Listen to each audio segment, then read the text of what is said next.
वक्र गीता सूत्र 6। यथैव इक्षुरसे कलरप्ता तेन व्याप्तैव शर्करा तथा विश्वं मयि कलरपतम मया व्याप्तम निरंतरम। यथा जैसे इक्षुरसे गन्ने के रस में, कलरप्ता प्रतीत तेन उससे, व्याप्त एव ही निश्चय, शर्करा शक्कर तथा वैसे ही विश्वम यह समस्त संसार, मई मुझ में, कलरप्तम प्रतीत मया मेरे द्वारा, व्याप्तम व्याप्त है, निरंतरम सदैव। भावार्थ, जिस प्रकार गन्ने के रस में शक्कर की प्रतीति होती है उसी प्रकार यह समस्त संसार मुझ में ही अध्यस्त है और मैं इसमें व्याप्त हूँ। व्याख्या, राजा जनक एक और उदाहरण देकर संसार एवं आत्मा की अभिन्नता को स्पष्ट करते हैं कि गन्ने के रस से चीनी बनती है तो वह उस रस में अवश्य रूप से विलीन हुई है, अन्यथा कैसे बन सकती थी। इसी प्रकार यह जगत, सारा जगत उस आत्म तत्व परमात्मा में व्याप्त है, अन्यथा उसकी उत्पत्ति कैसे हो पाती। इसी प्रकार चीनी में जो मीठापन है, अनेकों प्रकार की मिठाइयाँ में भी उसी मिठास ही व्याप्त है। जिसे इस रस के बारे में जानकारी नहीं है वह व्यक्ति ही चीनी, मिश्री, गुड़, शक्कर आदि को अलग अलग जानते हैं, उनमें विविधता पाते हैं, उनको एक तत्व का ज्ञान नहीं होता। वे कहते हैं कि चीनी, गुड़, मिश्री आदि के रूप, रंग, गुण आदि अलग अलग हैं, फिर वे एक किस प्रकार के हो सकते हैं। लेकिन ज्ञानी व्यक्ति जो उस रस को जानते हैं वे ही कहते हैं कि यह संपूर्ण मिठास उस गन्ने की ही है जो इनमें विलीन है।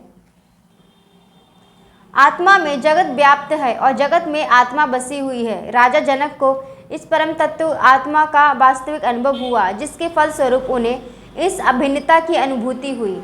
वक्र गीता सूत्र 7। आत्मा अज्ञानात् जगत भांति, आत्मज्ञानान् न भासते, रज्ज्वज्ञानात् भाति, रज्ज्वज्ञानात् ही भाति, तज्ज्ञानात् भासते न ही। शब्दार्थ, आत्मा ज्ञानात्, आत्म के बारे में ज्ञान के फलस्वरूप जगत, यह समस्त विश्व भांति भासित होता है। आत्मज्ञानान, आत्मा का ज्ञान हो जाने से न भासते, नहीं भासित होता। रज्जु ज्ञानात्, रस्सी के अज्ञान के कारण अहिसर्प भांति प्रतीत होता है। तज्ज्ञानात्, उसके ज्ञान से, भासते नाही, वह नहीं भासता। भावार्थ, आत्मा के अज्ञान से संसार भासता है, आत्मा के ज्ञान से नहीं भासता है। जैसे रस्सी के अज्ञान में सर्प दिखाई पड़ता है, उसके ज्ञान से नहीं भासता है। व्याख्या, राजा जनक को आत्मज्ञान हुआ जिससे उन्हें सारा जगत आत्म रूप ही दिखाई देने लगा। इस सूत्र में वे संसार में दिखाई देने वाली विविधता का कारण बताते हुए कहते हैं कि यह जगत भी आत्मा अथवा परमात्मा का ही स्वरूप है, क्योंकि यह उसी की उत्पत्ति है, लेकिन यह उस परमात्मा से अलग संसार जैसा दिखाई देता है। इसका मूल कारण व्यक्ति को उस परम तत्व आत्मा के ज्ञान का ना होना है। जब तक प्राणी को उस आत्मा का बोध नहीं होगा वह इस संसार को अलग ही मानता रहेगा।